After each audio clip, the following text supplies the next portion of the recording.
একটা সময় ছিল যখন ভারত ও পাকিস্তান দেশ দুটোর মাঝখানে একটা হাইফেন ছিল, কারণ দুইটা দেশই ছিল দরিদ্র। অথচ আজ সেই হাইফেন উঠে গেছে। পাকিস্তানকে পেছনে ফেলে ভারতের অর্থনীতি আজ আকাশ ছুঁয়েছে। আপনি মানুন আর নাই মানুন, আজ থেকে ৬০ বছর আগে পাকিস্তানের অর্থনীতি এতটাই শক্তিশালী ছিল যে মালয়েশিয়া, থাইল্যান্ড ও দক্ষিণ কোরিয়ার মতো দেশগুলো পাকিস্তানকে অনুসরণ করত। অথচ আজ পাকিস্তান ঋণের জন্য আইএমএফের কাছে হাত পাততে পাততে ক্লান্ত। পাকিস্তানের এই পতনের পেছনে তাদের সেনাবাহিনী ও নেতারা দায়ী। আর ভারতের উন্নয়নের পেছনে আছে মনমোহন সিং নামক এক ছানু অর্থনীতিবিদের হাত। মনমোহন সিংকে ভারতের অর্থনীতির গেম চেঞ্জার বলা যায়। কিন্তু তিনি কি এমন করেছিলেন যার কারণে ভারতের খুঁড়িয়ে চলা অর্থনীতি দৌড়াতে শুরু করে? ক্যাপসুলের এই পর্বে পাকিস্তানের অর্থনৈতিক পতন ও ভারতের মিরাকল নিয়ে আলোচনা করা হবে। আপনাদের সুবিধার জন্য প্রতি 10 বছর ধরে ধরে আলোচনা এগিয়ে যাবে।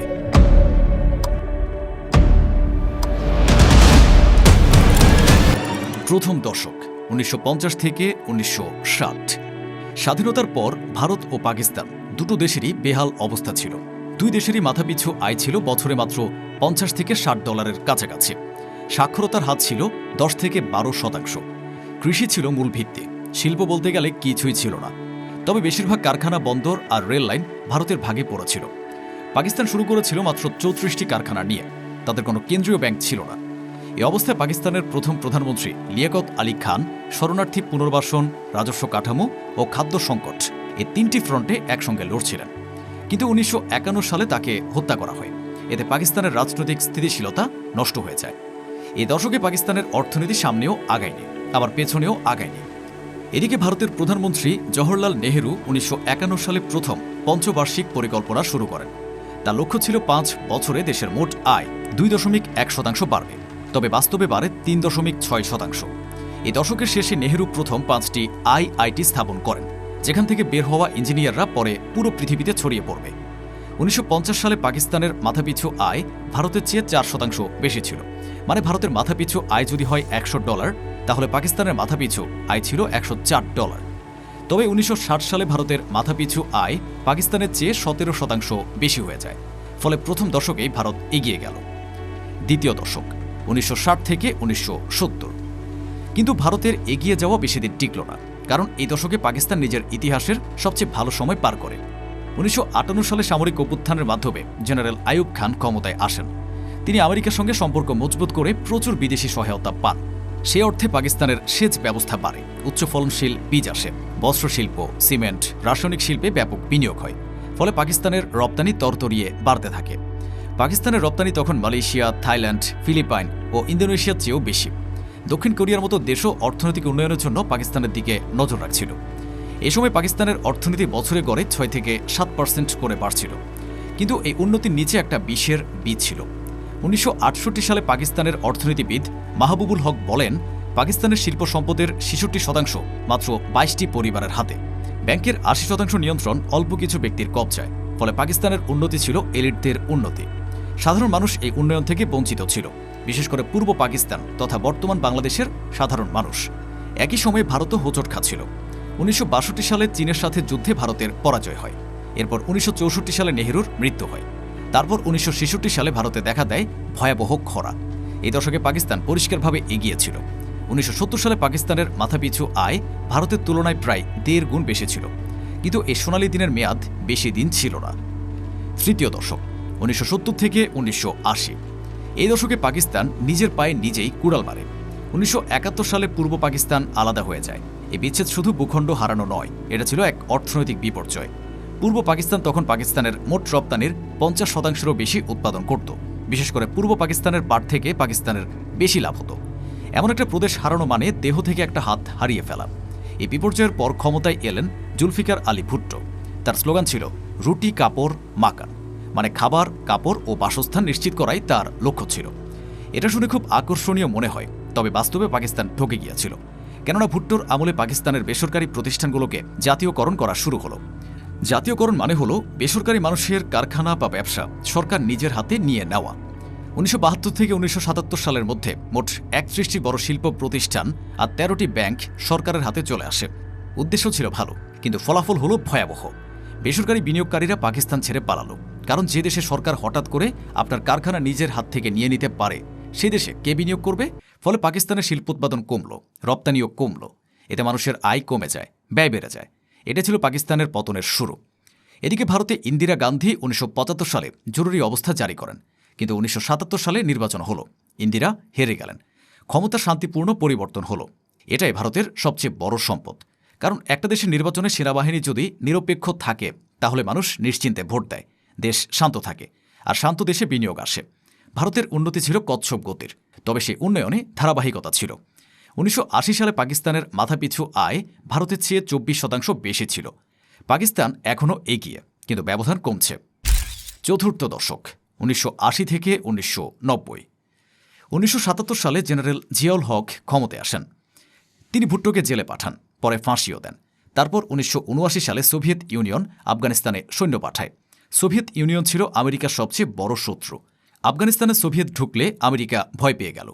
আমেরিকা চাইল আফগান মুজাহিদিনদের সাহায্য করতে। মুজাহিদিন মানে সেই আফগান যোদ্ধারা যারা সোভিয়েতের বিরুদ্ধে লড়ছিল। কিন্তু আমেরিকা থেকে সরাসরি আফগানিস্তানে অস্ত্র পাঠানো সম্ভব ছিল না, কারণ আফগানিস্তান চারদিকে স্থলবেষ্টিত, কোনো সমুদ্র নেই। তাহলে কিভাবে অস্ত্র যাবে? পাকিস্তানের ভেতর দিয়ে। আমেরিকার দরকার পড়ল পাকিস্তানের রাস্তা, পাকিস্তানের মাটি আর পাকিস্তানের সহযোগিতা। আর জিয়াউল হক সেটা দিলেন। বিনিময়ে পেলেন বিলিয়ন বিলিয়ন ডলার। পাকিস্তান মূলত তার ভৌগোলিক অবস্থান ভাড়া দিয়েছিল। আমেরিকা সে ভাড়া ডলারে মিটিয়েছে। এতে পাকিস্তানে ঢুকল বিলিয়ন বিলিয়ন ডলার। এই সময়টা পাকিস্তানের প্রবাসী আয়ও গতি আসে। ১৯৮২-৮৩ সালে পাকিস্তানের রেমিটেন্স পৌঁছায় ৩ বিলিয়ন ডলারে, যা ছিল পাকিস্তানের মোট জাতীয় আয়ের ১০%। ফলে পাকিস্তান এই দশকেও ভারতের তুলনায় এগিয়ে ছিল। কিন্তু পাকিস্তানের টাকা ছিল বাইরের, নিজস্ব উৎপাদন থেকে আসেনি। কেউ তখন প্রশ্ন করেনি আফগান যুদ্ধ শেষ হলে কি হবে। ঠিক এই কারণে পাকিস্তানের বিদেশি ঋণ ১৯৮০ সালে ১০ বিলিয়ন ডলার থেকে ১৯৯০ সালে ৩২ বিলিয়ন ডলারে পৌঁছাল। ভারতে এই দশকে কিছুটা পরিবর্তন এলো। রাজীব গান্ধী ১৯৮৪ সালে প্রধানমন্ত্রী হলেন। ভারত তখনও কচ্ছপ গতিতে আগাচ্ছিল, তবে তাতে ধারাবাহিকতা ছিল। একদম সহজ করে বললে পাকিস্তানের ভিত্তিটা ছিল বালির, আর ভারতের ভিত্তিটা ছিল পাথরের। পঞ্চম দশক, ১৯৯০ থেকে ২০০০। এই দশকটাই সব কিছু বদলে দিল। আফগান যুদ্ধ শেষ হলো, আমেরিকার ডলার বন্ধ হয়ে গেল। ১৯৮৮ সালে সেনাশাসক জিয়াউল হক বিমান দুর্ঘটনায় মারা যান, ফলে গণতন্ত্র ফিরে এলো। কিন্তু এই গণতন্ত্রের নিচে প্রচুর ছিদ্র ছিল। ১৯৮৮ থেকে ১৯৯৯ পর্যন্ত মাত্র ১১ বছরে পাকিস্তানের ৭টি সরকার আসে। একটা দেশের ১২টা বাজাতে এটাই যথেষ্ট ছিল। বেনজির ভুট্টো, নওয়াজ শরীফ, আবার বেনজির, আবার নওয়াজ। পাকিস্তানের সরকার আসে, সরকার যায়। বিনিয়োগকারীরা যখন দেখে দেশের সরকার ২ বছরে বদলে যায়, নীতি বদলে যায়, চুক্তি বাতিল হয়, তখন সে দেশে তারা টাকা ঢালে না। পাকিস্তানের ১৯৯০ দশক ছিল ব্যর্থ গণতন্ত্রের গল্প। এমন সময় আরেকটা আঘাত আসে। ১৯৯৮ সালে পাকিস্তান পরমাণু পরীক্ষা করেছিল, ফলে সঙ্গে সঙ্গে পশ্চিমা নিষেধাজ্ঞা চলে আসে। পাকিস্তানের বৈদেশিক মুদ্রার রিজার্ভ কমে যায়। পাকিস্তান তখন প্রথমবার IMF-এর কাছে যেতে বাধ্য হয়। তারা কড়া শর্তে ঋণ দেয়, ফলে পাকিস্তানের অর্থনীতি আহত থেকে নিহত রাস্তায় চলে আসে। তবে ভারতে ঘটল বিপরীত কিছু। ১৯৯১ সালে ভারতের বৈদেশিক মুদ্রার রিজার্ভ নেমে যায় মাত্র ১.২ বিলিয়ন ডলারে। এটা তাদের মাত্র ৩ সপ্তাহের আমদানি খরচ। তখন ভারত সরকার ৪৭ টন সোনা বিমানে তুলে লন্ডন আর জুরিখে বন্ধক হিসেবে পাঠায়। এই সংকটেই প্রধানমন্ত্রী নরসিমহা রাও অর্থমন্ত্রী বানালেন মনমোহন সিংকে। মনমোহন সিং এসে লাইসেন্স রাজ বাতিল করলেন। আগে ভারতে ব্যবসা করতে গেলে সরকার থেকে অসংখ্য লাইসেন্স, অনুমতি আর কাগজপত্র নিতে হতো। এই প্রক্রিয়ায় ব্যবসায়ীদের সময় নষ্ট হতো, আর যাদের মনে ব্যবসার পোকা আছে তারা আগ্রহ হারিয়ে ফেলত। এটা দূর হওয়াতে বিদেশি বিনিয়োগের দরজা খুলে যায়, আইটি শিল্পের ভিত তৈরি হয়ে যায়। আজকের ইনফোসিস, TCS, উইপ্রো তখন থেকে রাজ করতে শুরু করে।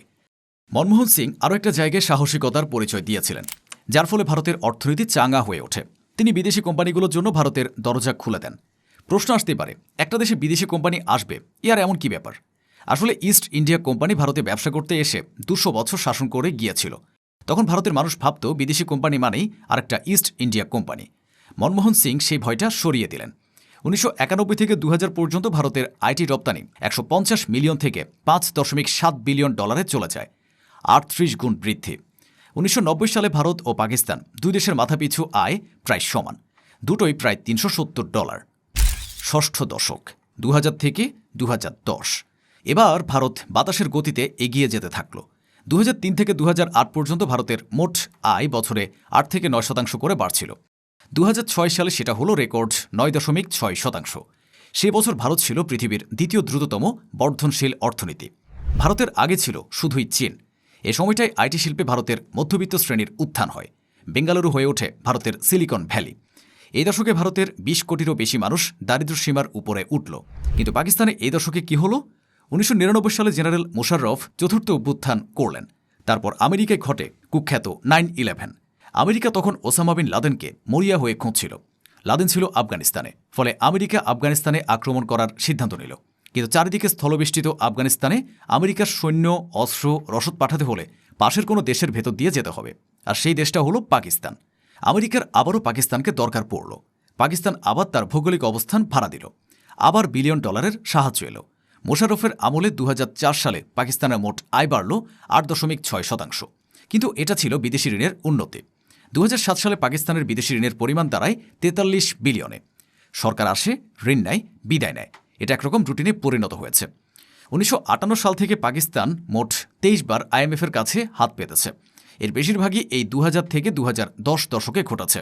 ২০০৮ সালই ছিল শেষ বছর যখন পাকিস্তানের মাথাপিছু আয় ভারতের চেয়ে বেশি ছিল। তারপর থেকে পাকিস্তান আর কখনো ভারতকে পেছনে ফেলতে পারেনি।